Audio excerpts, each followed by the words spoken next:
नमस्कार, मी डॉक्टर शिवहरी वाघ, संचालक aspire education institute, Chhatrapati Sambhajinagar. विद्यार्थी मित्रांनो, MCCच्या वतीनं ऑल इंडियाच्या मेडिकल प्रवेश प्रक्रियेसंदर्भातलं शेड्यूल त्या ठिकाणी उपलब्ध झालेलं आहे. परंतु हे शेड्यूल आल्यानंतर महाराष्ट्रातील तमाम विद्यार्थी पालकांना हा प्रश्न पडलेला आहे की आपण या प्रवेश प्रक्रियेमध्ये गेलं पाहिजे का, आपण भाग घेतला पाहिजे का, घेतला तर कोणते कॉलेज मिळू शकतात, त्याचं बजेट काय असेल, असे सगळे प्रश्न. म्हणजे ऑल इंडियाच्या ॲडमिशन प्रोसेसमध्ये कुणी भाग घ्यावा, या फार मोठ्या प्रश्नाचं उत्तर या व्हिडिओच्या माध्यमातून मी देणार आहे. फार मोठा प्रश्न याच्यासाठी कारण ॲस्पायर एज्युकेशन इन्स्टिट्यूटमध्ये अनेक विद्यार्थ्यांनी ऑलरेडी एनरोल केलेलं आहे. असे अनेक विद्यार्थी आहेत की ते येणाऱ्या काळामध्ये आमच्याकडे एनरोल करतील, किंवा असे अनेक विद्यार्थी आहेत की जे आमचे व्हिडिओ पाहतात. त्या अशा सगळ्या पालकांना हा प्रश्न पडलेला आहे की आता MCCच्या काउन्सिलिंग प्रक्रिया जी सुरू होते त्यामध्ये आपण भाग घ्यावा का, किंवा ज्यांनी घेतला असतो तर ते साधारण कोणते मुलं असतात ज्यांनी त्यामध्ये गेलं पाहिजे. तर हे सगळ्या प्रश्नांची एकत्रित उत्तरं तुम्हाला मी या ठिकाणी देणार आहे. त्यामुळं आपण हा व्हिडिओ शेवटपर्यंत पहा. हा व्हिडिओ पाहिल्यानंतर महाराष्ट्र CT सेलमध्ये कुणी जायचं, MCCमध्ये कुणी भाग घ्यायचा, ह्या दोन्ही प्रश्नांची सेपरेट उत्तरं तुम्हाला मिळून जातील असं आपण या ठिकाणी गृहीत धरू शकतो. सगळ्यात पहिले ऑल इंडियात जाणारे जे विद्यार्थी असतात ते दोन प्रकारचे असतात, हे आपण समजून घ्यावं. पहिला असा क्राऊड किंवा असे विद्यार्थी की ज्यांचे मार्क्स अतिशय ग्रेट आहेत, चांगले आहेत, बेस्ट आहेत, ज्यांचा रँकसुद्धा अतिशय चांगला आहे, असे विद्यार्थी ऑल इंडिया प्रवेश प्रक्रियेमध्ये भाग घेतात. अर्थात ती प्रवेश प्रक्रिया कोण राबवतं? मेडिकल काउन्सिलिंग कमिटी, MCCच्या वतीनं ही प्रक्रिया राबवली जाते. आणि या प्रक्रियेमध्ये कोण जातं? तर ज्या मुलांना अतिशय चांगले गुण आलेले आहेत, त्यांचा रँक चांगला आहे, असे मुलं त्या ठिकाणी पार्टिसिपेट करतात. बरं, मग कमी गुण आलेले जाऊ शकत नाहीत का? तर जाऊ शकतात, परंतु ते मुलं कुठल्या कॉलेजसाठी अप्लाय करतील? तर ते कॉलेज असतील डीम्ड युनिव्हर्सिटी, ज्या ठिकाणी साधारण 23 लाख, 24 लाख, 25 लाख, 28 लाख, 30 लाख प्रतिवर्ष फीस आहे. कुठल्याही कॅटेगरीच्या सवलती नाही आहेत. असे जे कॉलेजेस असतात ज्याचं बजेट किमान 1 कोटी 15 लाख, 1 कोटी 20 लाख आहे, अशा कॉलेजला प्रवेश घेण्याच्या दृष्टीनं सुद्धा ऑल इंडियाची प्रोसेस असते, जी की MCCच्या माध्यमातून ती पार पडली जाते. त्यामध्ये आपल्याला कमी गुण असलेले विद्यार्थीसुद्धा राऊंडमधनं किंवा NRI कोट्यातनं पार्टिसिपेट करू शकतात. तर याच्यामध्ये साधारण रँक काय असतात, कोणत्या मार्काला काय भेटू शकतं, हे थोडंसं समजून सांगण्याचा प्रयत्न करणार आहे. या रँकनुसार आपण त्याच्यात कुठे बसतो का, हे आपण समजून घ्यायचं आहे. जर आपण बसत असाल तर मग निश्चितपणे आपण त्या ठिकाणी अप्लाय करू शकता. आता आपण सुरुवात करूया. पहिला टप्पा जो अतिशय हायर साईडला ज्यांचे स्कोर असतात त्यांच्या संदर्भानं, साधारण 600+ स्कोर असलेले विद्यार्थी, ज्यांचा ऑल इंडिया रँक साधारण 3000च्या आसपास आहे किंवा 3000च्या आतमध्ये आहे, असे विद्यार्थी हे ऑल इंडियामध्ये AIIMS, all India institute of medical sciences, AIIMS, JIPMER या कॉलेजमध्ये प्रवेश घेण्यासाठी त्या ठिकाणी प्रकर्षानं जातात, पार्टिसिपेट करतात. कोणते विद्यार्थी? असं गृहीत धरा की 600+ स्कोर असलेले परंतु ऑल इंडिया रँक 3000च्या आत असलेले, 3000च्या आत ऑल इंडिया रँक असलेले विद्यार्थी नॉर्मली या प्रक्रियेत जातात. आता त्याच्यात काही अंशी अपवाद SC आणि ST कॅटेगरी असते, त्यांचे विद्यार्थी अजून पुढच्या रँकचे सुद्धा एम्सला आणि जिपमरला लागू शकतात. म्हणजे काय झालं की ज्या मुलांना अतिशय चांगले गुण आहेत ते मुलं या प्रक्रियेत जातात. आता एखाद्याला असं वाटेल की बाबा मला 580 मार्क्स आहे, मग मी जावं का एम्सला? तर मिळणारच नाही. कारण जेव्हा 580चा जर आपला स्कोर असेल, ऑब्वियसली आपला रँक हा अतिशय हायर साईडला असेल, जो की कदाचित 10,000 15,000 काहीतरी असेल. म्हणजे तुम्हाला ॲडमिशन मिळेल का ऑल इंडियामध्ये? नाही मिळणार. बरं, हा झाला एम्स आणि जिपमरच्या संदर्भातला विषय. ऑल इंडिया रँक 3000पर्यंत मुलं लागतात. मग बोलूया आपण ऑल इंडिया 15% गव्हर्नमेंट MBBSचा कोटा, ज्या माध्यमातून देशभरातील जेवढे काही मेडिकल कॉलेजेस आहेत त्यांच्या 15% MBBSच्या जागा ह्यासुद्धा MCCच्या माध्यमातून भरल्या जातात. बरं, मग महाराष्ट्रामधून जे विद्यार्थी MBBSला अर्ज करतात, तर महाराष्ट्रामध्ये असं गृहीत धरा की ओव्हरऑल वेगवेगळ्या कॅटेगरीमध्ये, एक्सेप्शनल काही कॅटेगरीज आपण सोडून देऊ, SC ST आणि SC BCमध्ये काही अंशी पुढच्या रँकपर्यंत मुलं गव्हर्नमेंट MBBSला लागले. परंतु ओव्हरऑल जर टेंटेटिव्ह आपण बघितलं तर म्हणजे 45,000 ऑल इंडिया रँक असलेले, साधारण 45,000 ते 48,000च्या दरम्यान ऑल इंडिया रँक असलेले विद्यार्थी हे महाराष्ट्रात शेवटी गव्हर्नमेंट MBBSला लागतात.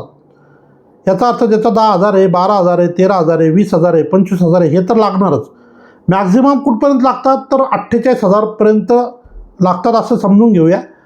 मग जर हेच जर मुलं 15% ऑल इंडियात पार्टिसिपेट करत असतील तर तिथला कट ऑफ काय असेल, तर साधारण जो ट्रेंड आहे त्यानुसार दरवर्षी थोडंफार फ्लक्च्युएशन होतं, पण टेंटेटिव्ह 25,000 ते 30,000 ऑल इंडिया रँक असलेले विद्यार्थी हे ऑल इंडियात पार्टिसिपेट करतात आणि ऑल इंडियाच्या MCCच्या माध्यमातून प्रवेश प्रक्रियेत भाग घेऊन MBBSला प्रवेश मिळवतात. परंतु याच्यामध्ये एक महत्त्वाचा विषय आपण हा समजून घ्यायचा आहे, जे विद्यार्थी ऑल इंडिया कोट्यातनं भाग घेतील त्यांना फुल फीज भरावी लागते. बऱ्याचदा विद्यार्थ्यांना पालकांना हा गैरसमज आहे की ऑल इंडियातून गेल्यावर आपली फीस वाचेल वगैरे. 15% ऑल इंडिया कोट्यात MBBSला गव्हर्नमेंट कोट्यात जरी ॲडमिशन मिळालं आणि तो जर विद्यार्थी रिझर्व कॅटेगरीचा असेल, महाराष्ट्रामध्ये SCमध्ये असेल, STमध्ये असेल, NTमध्ये असेल, तो ऑल इंडियात OBCत असतो, तर ऑल इंडियातून मात्र त्यांना पूर्ण फीस भरावी लागते. आणि ते जर आपण स्टेटमधनं गेलो तर त्या ठिकाणी 10% नॉमिनल फीस भरावी लागते. म्हणजे काय, ऑल इंडिया कोट्यात अर्थात मार्कही चांगले लागतात, कॉलेजही साधारण मिळेल आणि फुल फीससुद्धा भरावी लागेल. म्हणजे खऱ्या अर्थानं बऱ्याच विद्यार्थ्यांच्या दृष्टीनं ज्यांचं मार्क रिजनेबल आहे त्यांना स्टेट कोट्यातनं जायला परवडतं. ज्यांना खूपच चांगले मार्क आहे ते मात्र जे येतं ऑल इंडिया कोट्यात पार्टिसिपेट करून एम्स, जिपमर नामांकित गव्हर्नमेंट मेडिकल कॉलेजला त्या ठिकाणी जाऊ शकतात. तर हे प्रमुख 2 विषय झाले. आता तिसरा विषय असतो की ऑल इंडिया कोट्यात भाग घेणाऱ्या जे कॉलेजेस आहेत त्यामध्ये एम्स, जिपमर 100% सीट्स, 15% गव्हर्नमेंट MBBSचा कोटा, काही अंशी BDSचा कोटा 15%च्या आसपास जो आहे तो, पण BDSचे कॉलेजेस नेमके कमी आहेत. मग उरतो डीम्ड युनिव्हर्सिटीचा कोटा, जो की 100% कोटा हा ऑल इंडियातनं म्हणजे MCCच्या माध्यमातून त्या ठिकाणी प्रवेश होतात. आणि डीम्ड युनिव्हर्सिटीचे प्रवेश होताना 85% कोटा हा रेग्युलर मेरिटवर आणि 15% येणार आहे कोटा. अशा पद्धतीनं डीम्ड युनिव्हर्सिटीमध्ये ॲडमिशन प्रक्रिया त्या ठिकाणी राबवली जाते, अर्थात ती MCCच्या वतीनं राबवली जाते. इथे मात्र बऱ्यापैकी हायर साईडला रँक असलेल्या मुलांनासुद्धा ॲडमिशन मिळतं. त्याचं कारण ते पैसे भरून घेतलेलं ॲडमिशन असतं किंवा त्या ठिकाणी ज्यांची पेईंग कॅपॅसिटी आहे असेच मुलं त्या ठिकाणी पार्टिसिपेट करत असतात. महाराष्ट्रामध्ये जर आपण ओव्हरऑल बघितलं तर साधारण 5.5 लाखापासून 6 लाखापर्यंत रँक असणारे जे विद्यार्थी आहेत हे शेवटी महाराष्ट्रामध्ये डीम्ड युनिव्हर्सिटीला लागतात. अर्थात जे टॉपचे कॉलेजेस आहेत त्या ठिकाणी मात्र रँक हा अतिशय हायर साईडला आहे. जसं आपण मागच्या वर्षीचं बोललेलो की symbiosis medical college for women या ठिकाणी मागच्या वर्षी 58,000 ऑल इंडिया रँकला ॲडमिशन क्लोज झाले. साधारण स्कोअर होता 501च्या आसपास आणि 501ला इतर काही कॅटेगरीजमध्ये महाराष्ट्रामध्ये गव्हर्नमेंट MBBS मिळालं. 472 मार्कापर्यंत बऱ्याचशा इतर कॅटेगरीमध्ये सेमी गव्हर्नमेंट मिळालं. म्हणजे जर तिथं कॅटेगरीचा विद्यार्थी असेल तर त्याला फीससुद्धा लागणार नाही. पण असं असताना सिम्बायोसिस मेडिकल कॉलेजला ज्या कॉलेजची फीस 10 लाख आहे, इतर काही हॉस्टेल मेस वगैरे ॲड करतात 13,38,000 रुपये वर्षाला लागतात, अशा कॉलेजला 501 मार्काचा म्हणजे 58,000 ऑल इंडिया रँकपर्यंत कट ऑफ होता. थोडक्यात सांगायचा विषय असा आहे की डीम्ड युनिव्हर्सिटीमध्ये जे प्रवेश प्रक्रिया राबवली जाते ती MCCच्या वतीनं राबवली जाते आणि या ठिकाणी साधारण ऑल इंडिया रँक 5.5 ते 6 लाख असलेल्या विद्यार्थ्याला सुद्धा ॲडमिशन मिळतं. अर्थात त्या ठिकाणी पेईंग कॅपॅसिटी किमान 25 लाख, 26 लाख, 27 लाख वार्षिक फीस भरण्याची आपली तयारी त्या ठिकाणी असली पाहिजे. आणि जर ओव्हरऑल ऑल ओव्हर इंडियात जाण्याची तयारी असेल, मग त्यातल्या त्यात पॉंडिचेरी, चेन्नई त्या साईडला साऊथला, तर तिथं मात्र मग अप टू 8 लाखपर्यंतसुद्धा अलॉटमेंट येतात. थोडक्यात काय, तर MCCच्या वतीनं जी प्रवेश प्रक्रिया राबवली जाते तर त्या ठिकाणी 2च प्रकारचे विद्यार्थी जातील.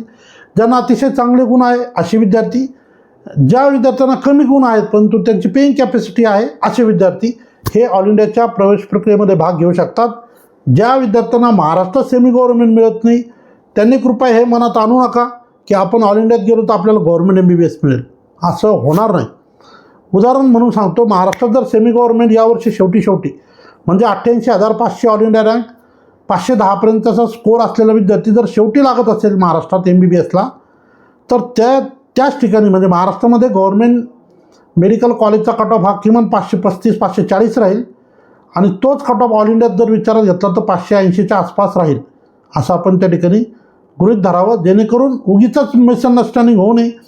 बऱ्याचदा विद्यार्थ्यांना वाटतं की बाबा स्टेट कोट्यातून नाही लागत मग आपण ऑल इंडिया कोट्यातून जाऊ म्हणून लागेल, असं होत नाही. ऑल इंडिया कोट्याचा कट ऑफ हा राज्याच्या कट ऑफपेक्षा हायर साईडला असतो, याची आपण सगळ्यांनी त्या ठिकाणी नोंद घ्यावी. असं कधी होणार नाही की आपण महाराष्ट्रात मिळालं नाही ऑल इंडियात मिळालं, असं कधी होणार नाही. कारण स्टेटचा कट ऑफ हा ऑल इंडियाच्या कट ऑफपेक्षा कमी असतो. हे आपण त्या ठिकाणी आवर्जून समजून घ्यायचे, जेणेकरून मग कुठलीही गल्लत होणार नाही आणि मग आपल्या मार्कानुसार आपण कुठे कुठे जाऊ शकतो ते आपल्याला त्या ठिकाणी समजून येईल.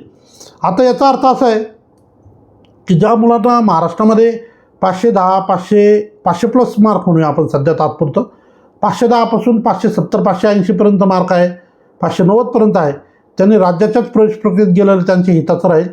हां, जे मुलं 600 आणि अबव मार्क्स असलेले आहेत त्यांनी मात्र ऑल इंडियात गेलं तरी काही हरकत नाही. अर्थात त्यांची इच्छा असेल, त्यांना एम्ससाठी प्रयत्न करायचा आहे, त्यांना जिपमरसाठी प्रयत्न करायचा आहे किंवा टॉपच्या मेडिकल कॉलेजमध्ये प्रयत्न करायचा आहे, तर निश्चितपणे ते त्या ठिकाणी भाग घेऊ शकतात.